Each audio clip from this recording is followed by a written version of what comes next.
Welcome to another deep dive, everyone. Today we're going to be talking all about exploration. Ooh, excited. I know, right? It's going to be fun. So much of history is about people going to new places, discovering new things. Yeah, for sure. And there were times when people really didn't know what was out there. Yeah, like massive parts of maps were just blank. Yeah. With terra incognita scrawled across them. Right, unknown land. Yeah, basically, here be dragons territory. Exactly. It's so wild to think about, isn't it? Like, we've got satellites and Google Earth and all that. I know, right? But back then, people were totally in the dark. Couldn't just hop on a plane or check their phone for directions. Nope, not at all. Even experienced sailors. They wouldn't go too far from land. They'd stick to the routes they knew, use landmarks and things. So no GPS, no Google Maps. What do they use? Well, they had these special maps called portaland charts. Portaland charts. Yeah, they were pretty cool, actually. They had all these lines showing directions and distances. Okay. But they were based on compass readings and estimations. So not exactly pinpoint accuracy. Not exactly. So if these sailors were hugging the coastline, what did they think was at the edge of the world? Like, where did they think it ended? Well, for Europeans at least, the Canary Islands were considered the westernmost point. The Canary Islands. Yeah, they even used them as the prime meridian for a while.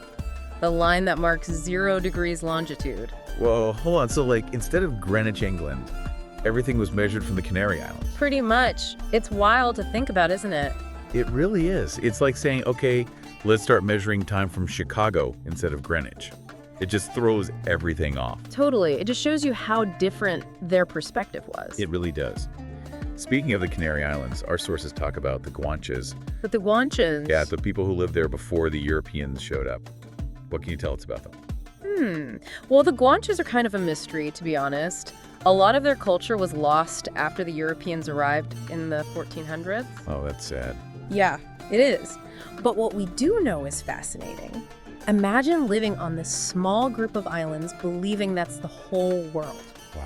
They were incredible farmers and herders adapted to that unique island environment. It's like their own little world, completely isolated. Yeah. But then things changed, right? People started venturing further, exploring the unknown. What sparked that shift?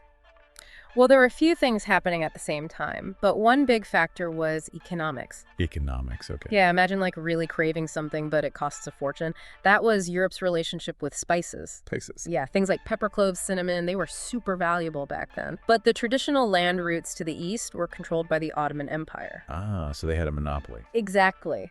And they blocked those routes, which made spices crazy expensive. So it was like a global treasure hunt for spices? Pretty much.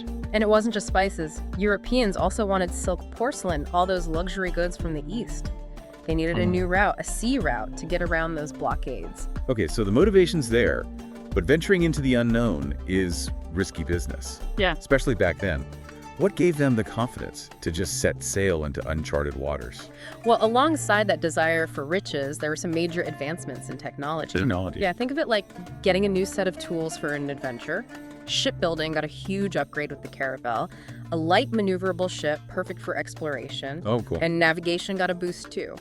With tools like the astrolabe, it helped sailors figure out their latitude using the stars. So they were using the stars to navigate. Yep, and of course there was the compass, always pointing north no matter what. It's like all the pieces were falling into place for this age of exploration to begin. Yeah, exactly. And you can't forget the human element too.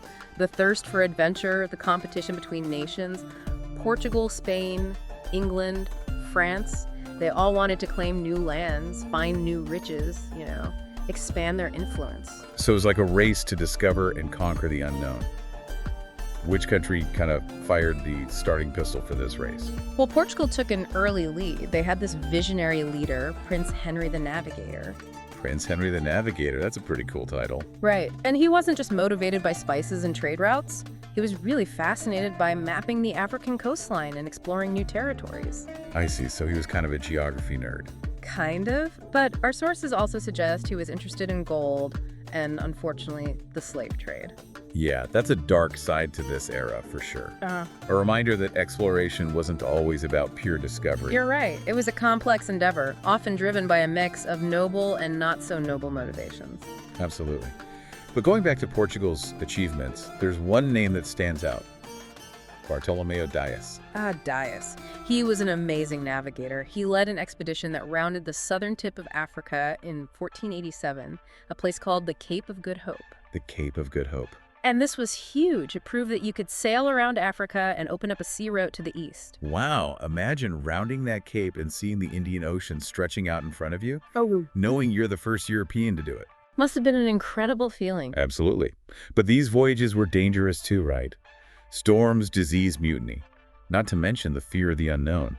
Sea monsters, hostile natives falling off the edge of the world. All very real dangers back then. They were brave souls for sure. Speaking of facing the unknown, let's talk about the man who, for many people, embodies this age of exploration. Christopher Columbus. Columbus. His voyages are iconic, aren't they? They really are. In 1492, he set sail westward, hoping to find a shorter route to Asia. But instead, he stumbled upon something completely unexpected. The Americas? A whole new world? And he thought he'd landed in the East Indies? He even called the native people Indians. It just shows you even the most experienced explorers could be mistaken. Oh, definitely. And it's important to remember that Columbus's arrival in the Americas had a devastating impact on the indigenous people. Right. His discovery set in motion a chain of events that led to colonization, disease, and exploitation. A very dark side to the story. Absolutely. It's a reminder that exploration, while full of adventure and wonder, often had a tragic side. The Columbian Exchange, as it's called, brought new foods, plants, and animals to both Europe and the Americas. Right. But it also introduced diseases that wiped out huge numbers of native people and led to the horrors of the transatlantic slave trade. It's a complex legacy for sure, full of both triumphs and tragedies. A reminder that history is never simple. Every story has multiple perspectives. Couldn't agree more. And that's what makes it so fascinating to explore. Now, Columbus opens the door to the Americas traffickers. Portugal's making headway around Africa.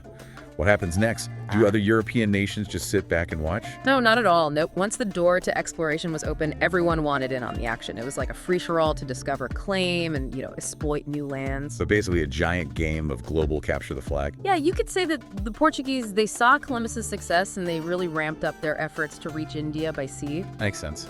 And just a few years later, in 1498, Vasco da Gama actually did it. He reached India. His fleet landed in Calicut, India, and that established a direct sea route for the spice trade. Wow, so no more middlemen, no more crazy prices? Exactly. Portugal had a direct line to those highly sought-after spices. Imagine the aromas when they arrived. A whole new world of flavors. It must have been incredible. And this direct route, it really changed the game. It meant that spices and other valuable goods from the east could bypass those old land routes controlled by the Ottomans and other, middlemen. So Portugal basically cut out the competition. They did. Yeah. And it gave them a huge advantage in the spice trade. Shifted the balance of power in Europe, too. And of course, it fueled even more colonial expansion. It's amazing how something as small as a peppercorn could have such a huge impact on the world. It really is. It's a ripple effect. So Portugal had the East, Spain was focused on the Americas. Did anyone else join this exploration frenzy? Oh, yeah. England and France, they didn't want to be left behind. They set their sights on finding a northwest passage through North America. A northwest passage. Yeah, imagine a sea route that could connect the Atlantic and Pacific Oceans. A shortcut to the riches of Asia. That would have been incredible. Did they ever find it? Sadly, no. Many brave explorers risked their lives searching for it. Jacques Cartier, Henry Hudson. They charted huge areas of North America, but they never found a navigable passage. It must have been brutal facing those icy waters and freezing temperatures. It was. The conditions were harsh. Scurvy was a constant threat. And the ships, well, they weren't exactly luxury cruises. Not exactly a pleasure cruise. Nope. But these explorers, they persisted. They were driven by ambition, curiosity, and maybe a little bit of national pride, too. Makes sense. Speaking of ambition and national pride, we can't forget about Ferdinand Magellan. He led the first expedition to circumnavigate the globe. Magellan. His voyage was truly epic, though sadly he didn't live to see it completed. Oh, what happened? He died in the Philippines in 1521, but his crew, led by Juan Sebastian Elcano, they kept going. They sailed all the way around the world and returned to Spain in 1522. Wow, that's incredible. They basically proved the Earth was round. They did. And they came back with stories of a world far larger and more diverse than anyone could have imagined. They mapped new lands, opened up trade routes, and proved the Earth was round. What other lasting impacts did this age of exploration have? Well, the impacts were huge, and they're still felt today. For one, it revolutionized cartography, the art of map making. Map making, okay. Yeah, maps became much more accurate and detailed thanks to all the information brought back by these explorers. It's like going from a rough sketch to a high-definition satellite image. Exactly.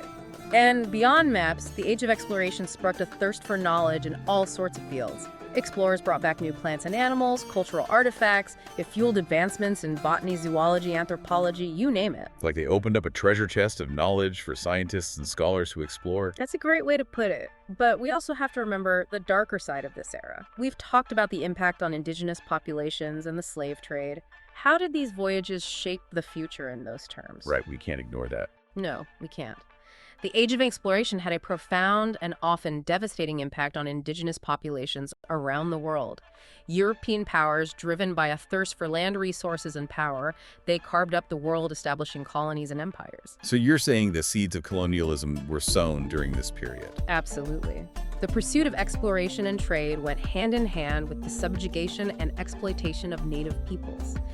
It's a complex and often troubling legacy that we're still dealing with today. It's a reminder that exploration, while fueled by curiosity and a desire to learn, often had a very dark side, driven by greed and a lust for power. A duality that we have to acknowledge. We need to celebrate the achievements of this era, but also confront the difficult truths about how they came about. It's like appreciating a beautiful painting while recognizing that the paint might have been made with toxic materials. Exactly. History is multifaceted. It's full of triumphs and tragedies, all interconnected in ways we might not always understand. Wow, it really makes you think, this whole age of exploration, incredible discoveries, ambition, bravery, but also, exploitation and the world changing in ways that we're still dealing with today. Yeah, it's a lot to process for sure. It is. It really shows you that history isn't just dates and facts. It's about choices and consequences, all tangled up together. And the Age of Exploration is like the perfect example of that. Couldn't agree more. So as we wrap up this deep dive, what stands out to you as the biggest takeaway from this era? Like, what should we as listeners remember going forward? That's a good question. For me, it's the resilience of the human spirit. These explorers, they ventured into the unknown, faced incredible challenges and risks, all driven by, a thirst for knowledge, a desire for wealth, a sense of adventure. A sense of adventure, for sure. Right, and while we can't ignore the negative impacts of their actions, we can still admire their courage, their perseverance, their determination to push the boundaries. It's like they have this burning curiosity, this need to see what was beyond the horizon. It makes you wonder, is that spirit exploration still alive today? I mean, most of the world's been mapped and explored, right? Oh, absolutely. It's still there. We might not be sailing across uncharted oceans or discovering new continents, but that spirit lives on in so many ways. Like how? Well, think about the scientists pushing the limits of space exploration, the researchers unraveling the mysteries of the human brain, even everyday adventurers, exploring new cultures, testing their own limits. So you're saying even though we've mapped the physical world, there are still uncharted territories out there? Exactly. The frontiers of exploration have shifted, but that fundamental human drive to explore, to learn, to discover, it's still a part of who we are. And just like those early explorers, we have to approach these new frontiers responsibly, right? With awareness and respect for the world around us. Absolutely. We have to learn from the past. Well said. That's a powerful message to take away from this deep dive. As we keep exploring, whether it's in our own backyards or across the globe, we have to remember these lessons. Be mindful of our impact and strive to explore in a way that benefits everyone and protects our planet. Couldn't have said it better myself. Thanks for joining us on this journey through the history of exploration. To our listeners, keep exploring, keep learning, and keep asking questions. Who knows what incredible discoveries are still out there waiting to be made?